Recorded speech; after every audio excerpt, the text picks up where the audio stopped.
আসসালামু আলাইকুম ওরহমতুল্লাহি ওবরকাতুহ। জাহান্নাম ইসলামী বিশ্বাসে এক ভয়ঙ্কর স্থান, যা কঠিন শাস্তির জন্য নির্ধারিত।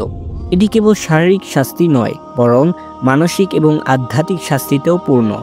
কুরআন এবং হাদিসের বিভিন্ন বর্ণনায় জাহান্নাম সম্পর্কে যে বিবরণ এসেছে, তা মানুষের চিন্তা ও অনুভূতির গভীরে তোলপাড় সৃষ্টি করে। কুরআনে উল্লেখিত আছে যে জাহান্নামের আগুন অত্যন্ত তীব্র এবং অবিশ্বাস্যভাবে গরম। এটি এমন একটি আগুন যা মানুষের ত্বককে পুড়িয়ে ফেলবে এবং তারপরেও ক্ষতি হবে। তবে তার শাস্তি শুধুমাত্র শারীরিক দহন পর্যন্তই সীমাবদ্ধ নয়। এর শাস্তি কেবল শারীরিকই নয় এবং আধ্যাত্মিকভাবে তা চিরকালীন হবে। সূরা আল হিজর আয়াত 26-30। জাহান্নামের বিভিন্ন স্তরের শাস্তির কথা কুরআন ও হাদিসে বর্ণিত। যেমন সূরা আল ফুরকান এর 11 নম্বর আয়াতে বলা হয়েছে, তারা যদি জানতো কোন স্থান তাদের জন্য অপেক্ষা করছে, একটি দুঃখজনক স্থান যা তাদের জন্য ভয়াবহ হবে, তাহলে তারা কখনোই বিশ্বাসঘাতকতা করত না। পিপাসা, জাহান্নামে প্রবেশকারী দুঃখভোগীদের অত্যন্ত তৃষ্ণা হবে, যা মেটানোর জন্য তারা গরম পানি বা পুঁতে দেওয়া আগুনের মতো শাস্তির পানীয় পান করবে। সূরা আল গাশিয়া আয়াত নং 5-7। কুরআনে বলা হয়েছে যে যারা আল্লাহর নির্দেশনা অনুসরণ না করে পাপ করে, তারা মৃত্যুর পর জাহান্নামে যাবে এবং সেখানে তাদের জন্য কঠিন শাস্তি অপেক্ষা করবে। কুরআনের সূরা আল ফুরকান 12 নম্বর আয়াতে এবং সূরা আল ইনসান 4 নম্বর আয়াতে বলা হয়েছে, জাহান্নামের লোকেরা এত তীব্র তৃষ্ণার্ত হবে যে তারা জল চেয়েও পান করতে পারবে না এবং তাদের জন্য ফুটন্ত জল পরিবেশন করা হবে, যা তাদের মুখ পুড়িয়ে ফেলবে। হাদিসেও জাহান্নামের পিপাসার বর্ণনা এসেছে, যেখানে বলা হয়েছে তারা এত তৃষ্ণার্ত হবে যে এক গ্লাস পানি পেলে তাদের গলায় আগুনের মতো অনুভূতি হবে এবং তারা আরও পানি চাইবে, কিন্তু তাদের জন্য একটুও পানিও থাকবে না। বাতাস, জাহান্নামের বাতাসের বর্ণনা কুরআন এবং হাদিসে এসেছে এবং এটি অত্যন্ত ভীতিকর। সূরা আল ওয়াকিয়া ও আল দাহরে বর্ণিত আছে যে জাহান্নামের বাতাস এমন হবে যা খুবই গরম এবং অশান্তির সৃষ্টি করবে। এর কারণে শাস্তিপ্রাপ্তরা নিজেদের অধিক শাস্তি অনুভব করবে। কুরআনে ও হাদিসে বলা হয়েছে জাহান্নামের বাতাস অত্যন্ত তীব্র গরম এবং জীবন্ত। এই বাতাস মানুষের ত্বক পোড়ানোর মতো এবং এমন এক তাপমাত্রা থাকবে যা পৃথিবীর সবচেয়ে গরম বাতাসের চেয়েও অনেক বেশি তীব্র হবে। কুরআনে সূরা আর রূহ এর 10-11 নম্বর আয়াতে বলা হয়েছে, জাহান্নামের শাস্তি এমন এক জায়গা যেখানে শ্বাসের তাপমাত্রা এত বেশি যার মধ্যে বসবাসকারী ব্যক্তি কখনোই শান্তি পাবে না। এক হাদিসে সহিহ মুসলিম উল্লেখ করা আছে যে জাহান্নামের বাতাস প্রতিদিন আল্লাহর কাছে আবেদন জানায় যাতে তাকে আরও তীব্র করা হয়, কারণ এর মধ্যে ভীষণ তাপ এবং পুড়িয়ে ফেলার ক্ষমতা রয়েছে। এতে ইঙ্গিত দেওয়া হয়েছে যে জাহান্নামের বাতাসও শাস্তির অংশ এবং তার তীব্রতা অপরিসীম। হাদিসের আরেকটি বর্ণনায় বলা হয়েছে জাহান্নামের বাতাস এত ভয়ঙ্কর যে একদা জাহান্নাম নিজেই আল্লাহর কাছে আবেদন করে যেন তার উপর কিছুটা প্রশমিত হয় এবং তার তীব্রতা এত বেশি যে সে নিজেও এই গরম সহ্য করতে পারে না। এই ধরনের বর্ণনাগুলি মূলত মানুষকে সতর্ক করার উদ্দেশ্যে, যাতে তারা আল্লাহর নাফরমানি থেকে বিরত থাকে এবং ভালো কাজের দিকে মনোনিবেশ করে। ফুটন্ত খালি চামড়া, জাহান্নামীদের ফুটন্ত খালি চামড়ার বর্ণনা কুরআন ও হাদিসে এসেছে এবং এটি জাহান্নামের শাস্তির তীব্রতা ও তাদের যন্ত্রণা সম্পর্কে একটি ভীতিকর চিত্র অঙ্কন করে।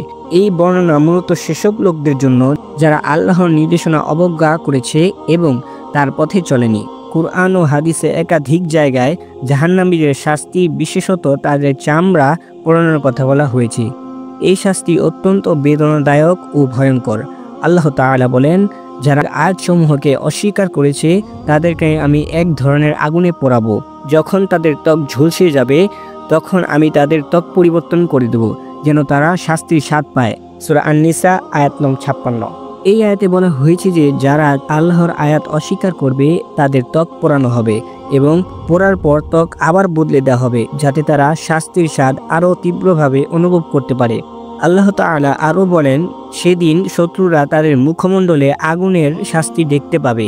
তারা বলবে, হে আমার প্রভু, আমাদের শাস্তি বাড়িয়ে দাও, আমরা যদি তা সহ্য করতে পারি। সূরা আল হাদিদ আয়াত নং 13।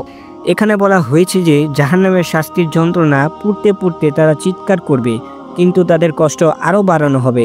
হাদিসে অনেক জায়গায় জাহান্নামীদের শাস্তির তীব্রতা এবং ফুটন্ত ত্বক নিয়ে বর্ণনা পাওয়া যায়। যেমন জাহান্নামের আগুন এমন তীব্র হবে যে তা মানুষের চামড়াকে গলিয়ে ফেলবে এবং প্রতিবার ত্বক পোড়ানোর পর তাদের আবার নতুন চামড়া দেওয়া হবে, যাতে তারা শাস্তির যন্ত্রণা আরও অনুভব করতে পারে। সহিহ মুসলিম।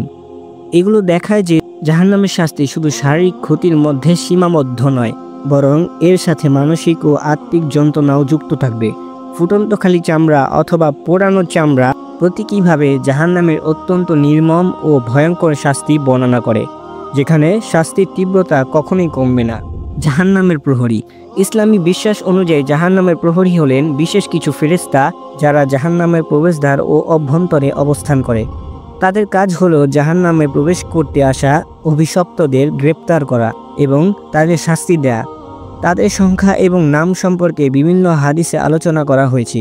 বিশেষভাবে হাদিসে বলা হয়েছে যে জাহান্নামের প্রহরী সংখ্যা 19 জন এবং তাদের মধ্যে একজন হলো মালিক, যিনি জাহান্নামের প্রধান প্রহরী।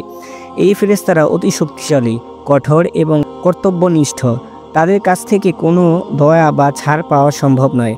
তাদের মূল উদ্দেশ্য হলো আল্লাহর আদেশ পালন করা এবং জাহান্নামের শাস্তি নিশ্চিত করা। জাহান্নামের পরিণতি। কুরআন এবং হাদিসে স্পষ্টভাবে বলা হয়েছে যে যে কেউ জাহান্নামে প্রবেশ করবে তারা চিরকাল সেখানে থাকবে। তাদের জন্য কোনো মুক্তি নেই এবং তারা কোনোভাবেই নিজেদের শাস্তি এড়াতে পারবে না। সূরা আল আহজাব আয়াত 64 থেকে 65। এছাড়া জাহান্নামের সবচেয়ে বড় শাস্তি হলো আল্লাহর কাছ থেকে নির্বাসন। যারা জাহান্নামে যাবে তারা আল্লাহর রহমত থেকে চিরতরে বঞ্চিত হবে। এটি চূড়ান্ত আধ্যাত্মিক শাস্তি, যা এই পৃথিবীতে চলমান দুঃখ কষ্টের চেয়ে অনেক বেশি ভয়াবহ। এইবার আপনাদের বলতে চাই, কেন জাহান্নামে যাবে মানুষ?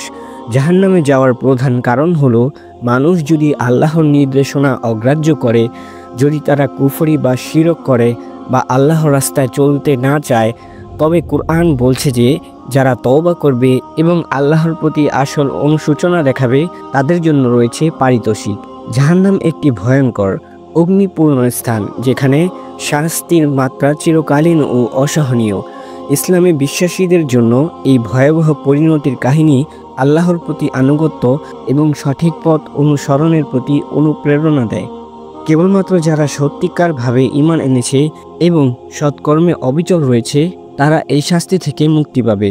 তবে যারা আল্লাহকে অস্বীকার করে তাদের জন্য জাহান্নামের শাস্তি এড়ানো সম্ভব নয়। আমাদের অবশ্যই এটি মনে রাখতে হবে যে মানব জীবনে ভুল ত্রুটি সাধারণ, কিন্তু আল্লাহর কাছে তওবা এবং ক্ষমা চেয়ে সত্যিকারের উন্নতির দিকে এগিয়ে যাওয়া সম্ভব, যাতে একদিন আমরা পরকালে আল্লাহর সন্তুষ্টি লাভ করতে পারি।